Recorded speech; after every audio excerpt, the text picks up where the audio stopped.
fact that there's duct tape anywhere attached to that child's face is, to me, indication of a homicide. Was duct tape the weapon used to kill Caylee Anthony? That's the prosecution's theory in the case against her mother, Casey. Today, more evidence about the duct tape found over Caylee's mouth. Plus, an expert testifies about heart-shaped residue found on that tape. During my examination of Q63, an outline of a heart appeared in one of the corners on the edge of that piece of duct tape. Prosecutors say that residue is the same size and shape of stickers found inside the Anthony's home. Tonight, two Casey Anthony insiders break down the state's most critical evidence against Casey.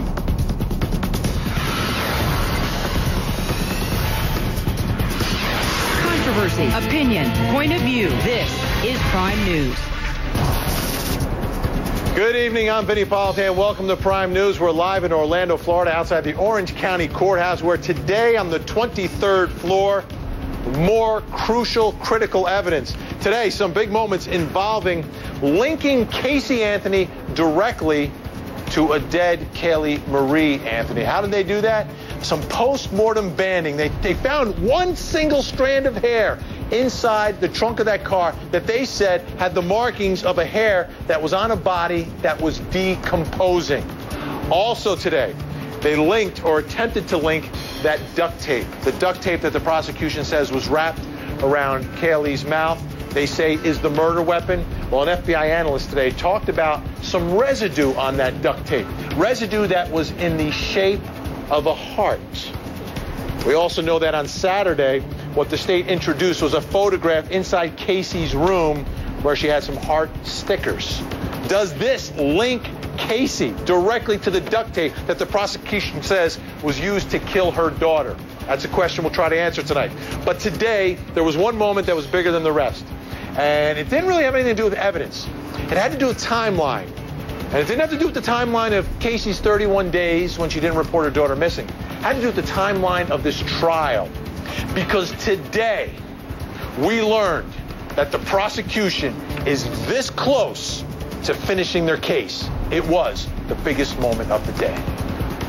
Based upon what I know and what the lawyers think may happen, is that the state may wrap up their presentation tomorrow afternoon or sometime Wednesday. Just depends. But they should conclude their presentation tomorrow or sometime by noon on Wednesday.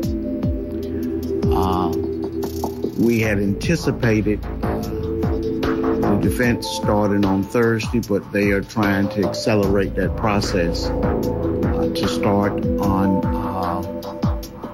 Wednesday, if possible. But we will know, because you got to shift some travel plans and run through those logistics with other witnesses. So far, we are ahead of schedule. Depending on the length of the defense's presentation, and we will have some flavor of that by Saturday, we should have an idea that maybe the following week, and I use the word maybe, and we will recalculate that after we look at it. Probably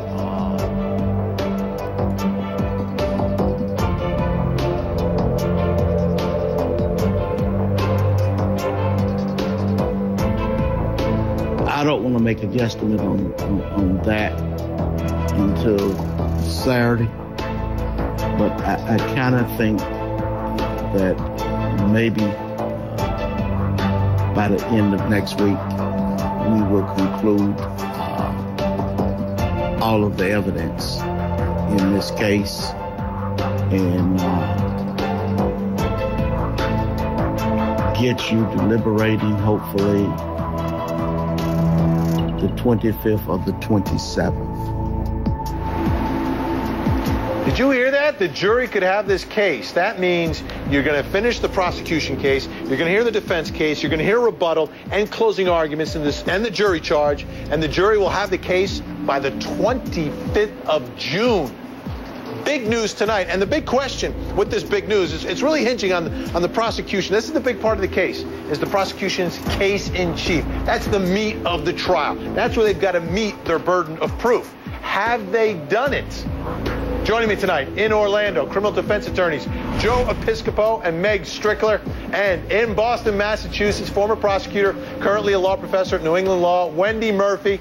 Wendy also wrote the book, And Justice for Some. And we'll see if that question gets answered in this case. Well, let me start with you, Joe. Prosecution says this is pretty much it. You know, we got a couple more witnesses. I can't imagine it's a huge bombshell. I mean, we've heard most of the evidence they have. Have they met their burden here? Have they linked Casey Anthony to Kaylee Marie Anthony's murder? Not death, but her murder. This has been an easy case to prove. Not at all complicated or difficult like everyone's trying to say. And they've been helped by the defense with the improbable story. I don't think her attorneys watched those videos from the jailhouse. If they did, they would have seen there's no way we're going to be able to go forward with this defense. They should have waited and not given their opening, reserved opening, and then came forward next week. That's the mistake they made. I see ineffective assistance of counsel, especially on Mr. Mason. Who knows better? I think he said yes, Meg. I think he said yes that the prosecution's proved their case. Do you think that they've proven this case for murder? No, I could Why not? disagree further. Now, first off, every single appeal that's ever made, you get ineffective counsel. So understand that from the But to have get-go. an appeal, you need a conviction first. Let's see. Do they have a conviction? No, absolutely not. No way have they connected all of the dots. The first thing they came out with was saying Casey's bad, Casey's a liar, Casey's a liar. True, okay? We all are not disputing that. But have we heard any evidence at all directly linking her to the death of this baby? Absolutely not. There's no He's chomping at the bit, Meg. There's no way. Let me tell you something. I can lay money on this and I'll win. Hey, sometimes a lie is better than a confession. We got 4 lies, better than 4 confessions. We got lies, but understand the concept of justice. The prosecution must prove their case.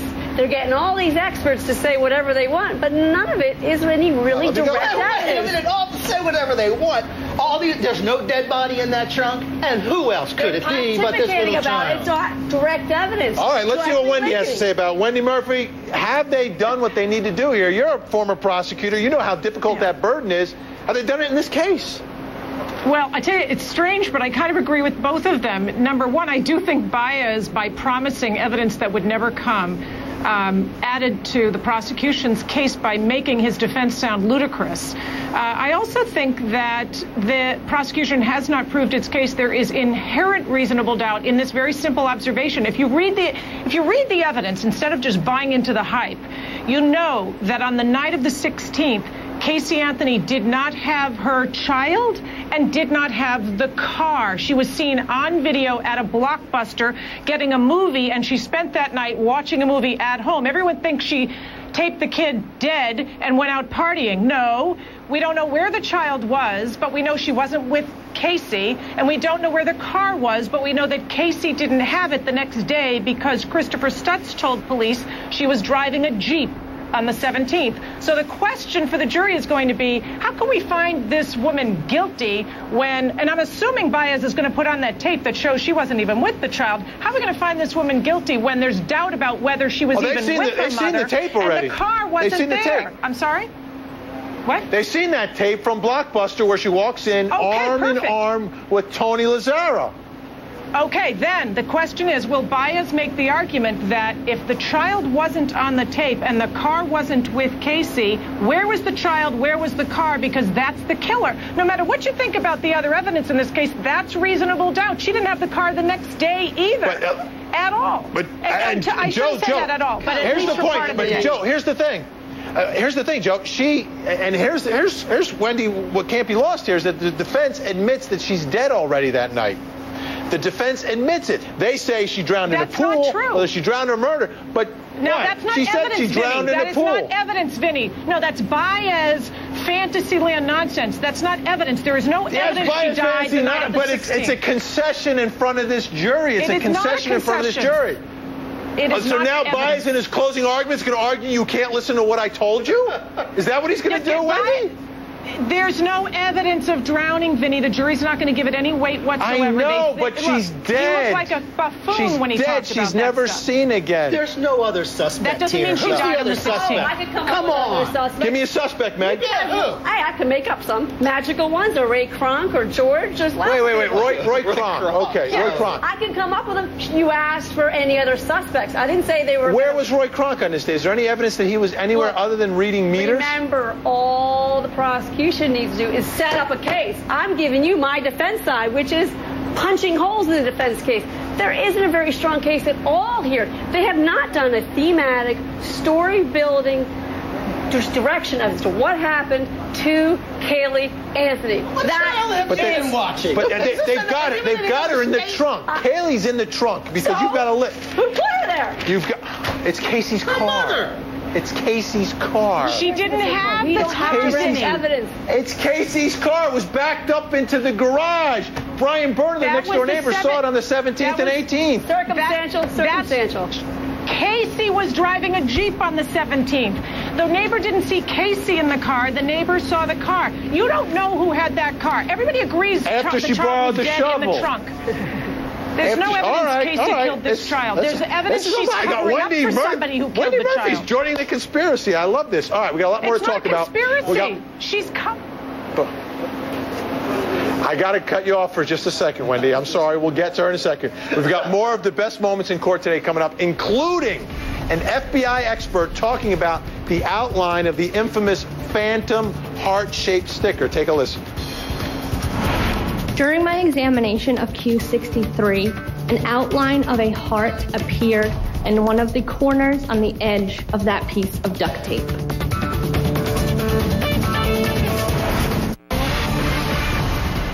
Q62, upon initial receipt, was a separate piece of tape, and Q63 and Q64 were initially received on top of each other or stuck together.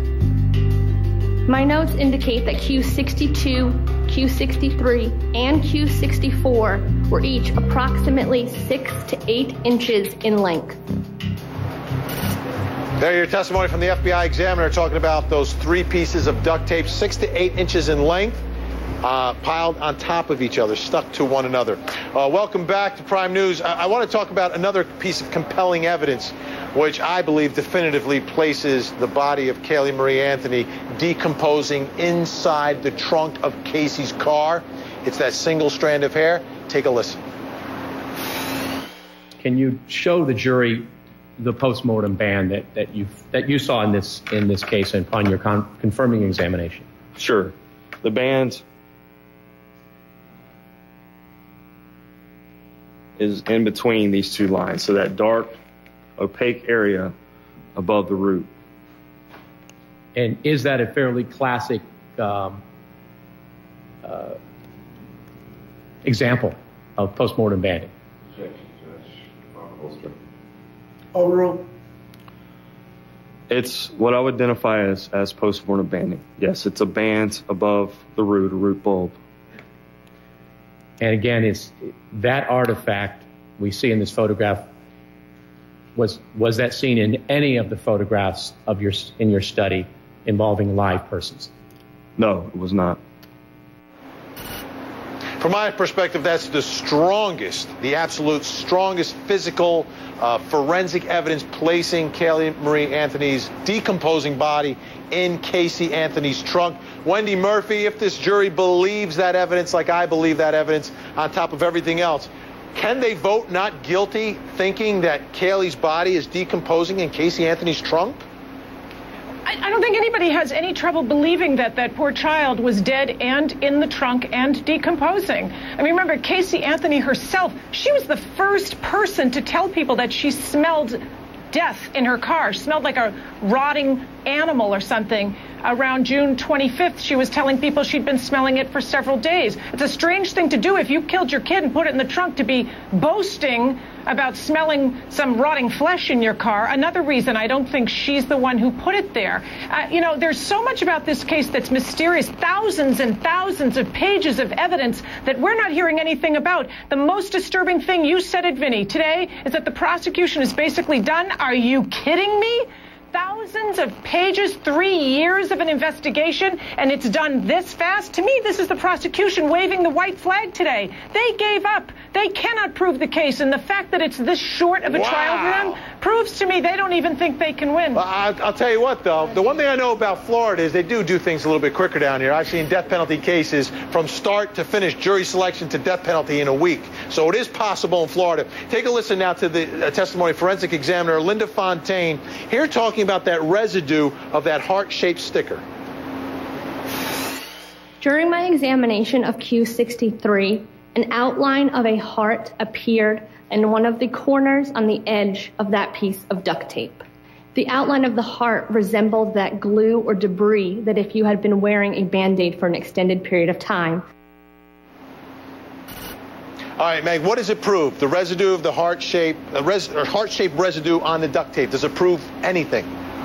You know my view, Ray, without even answering your question. No, I don't. Tell me. It doesn't prove a stinking thing. You have a 12-year-old up there with very little evidence, very little experience talking about what she says. Did you just call that witness a 12-year-old? I sure did. Because why would the prosecution bring a 12-year-old up there? I think they should have gotten somebody else to testify. She's 16, I know it. B, more importantly, why I'm calling her a 12-year-old is because she's inexperienced. She didn't see something that if it allegedly was a heart-shaped sticker there, she would have taken some pictures of it. Well, she didn't. She said she was following protocol. She noted it, went to take a picture afterwards, and it was gone. If you were experienced, you would have known. This is big evidence. Absolutely. I think that's no problem. All right, it was a very unusual day here. Judge Belvin Perry ended court early to make plans to start late tomorrow. That's so un-Perry-like. It's a definite sign, though, that we're getting to the end of the prosecution's case. So, what do you think about what the state has presented so far? Give us a call, 877-TEL-HLN. Your conclusions when inspecting Q62, Q63, and Q64 was after doing a complete and total workup using multiple different techniques, you were not able to find any fingerprints on either piece of duct tape. That is correct. No fingerprints on the duct tape. Does that exonerate Casey Anthony? Not exactly, because someone put the duct tape there, so somebody's fingerprints didn't show up. Taking your phone calls, 877-TEL-HLN. Melody's in Georgia tonight. Good evening, Melody. Good evening. Your thoughts tonight, Melody? Yes, I was wondering if the reason why there were no fingerprints on the duct tape, could it be that maybe Kaylee's body was out in the environment and the elements too long? I was just wondering why no fingerprints found. I think you're right on there, Melody. And Joe Piscopo, I mean, I wouldn't expect to find fingerprints on this duct tape. It's been out there. We heard about the hurricanes that you guys get down here in Florida, and it happened there. This stuff is sitting there for 6 months. It's going to wash away some evidence. Fingerprints don't always show up on it. In fact, the odds against it are finding fingerprints. It's hard to find them, especially a good print. Now, you know, that might be a good print. On the table. But everything else, you rarely have good prints. So there's no big deal to be made out of that. Yeah, but what about CSI? I watch it every week, and they find fingerprints. There's no fingerprints here. Yeah. Well, and, you know, you can put on a statistic. You can have the experts say, how often do you find prints? Well, and have them tell you. I hope they have. I hope that they're going to have some experts to dispel some of the experts that have come on for the prosecution. I should hope the defense are bringing on some evidence. I'm sure they will. Need fingerprints. Her hands are all over this. Come on. Seriously. Who had the motive to do this? Who had the motive? They haven't proved it. They have not proved one ill thing towards Casey. In other words, she has been a good mother. She's a fabulous liar. Not fighting She on that. slept with her daughter with other boyfriends that she only knew for a couple of weeks. Where the heck do you get that's a good mother? You know that's not good. No, she is a good mother because no one has ever, defects or whatever you call it here in Florida, has never been called. There's no evidence of her And you know being why? a bad I would mother. argue it's because Cindy Anthony was taking care of her more often than Casey was taking care of her. But That may again, be where all the friction there's was no here. evidence by the prosecution saying that she's a bad mother. Go ahead, Wendy. She is a horrible mother. Okay, let's be clear. She may not have killed this child, but she's a horrible mother. And let me give you 2 bits of evidence that have not yet been introduced that I wish would be introduced that would demonstrate what a horrible mother she is. While in bed with Ricardo Morales on at least 2 occasions, she got a phone call in the middle of the night, in response to which she woke her sleeping child and delivered her to some unknown place for some unknown, I have no doubt, nefarious reason. Went back to bed, didn't go out partying, went back to bed, and in the morning lied about where she'd brought the child. When asked, she said, I brought her to my mother's. Where did she bring her? Where did she bring her? What does a good mother do to her child in the middle of the night? Does she bring her to some nefarious place? 4 seconds, Meg. Wendy said it hasn't come in as evidence, and that is not as I'm pointing out. All right, the prosecution's case keeps coming back to that duct tape evidence. And as Jose Baez said in his opening statement, the defense's case will follow the duct tape as well. Take a listen.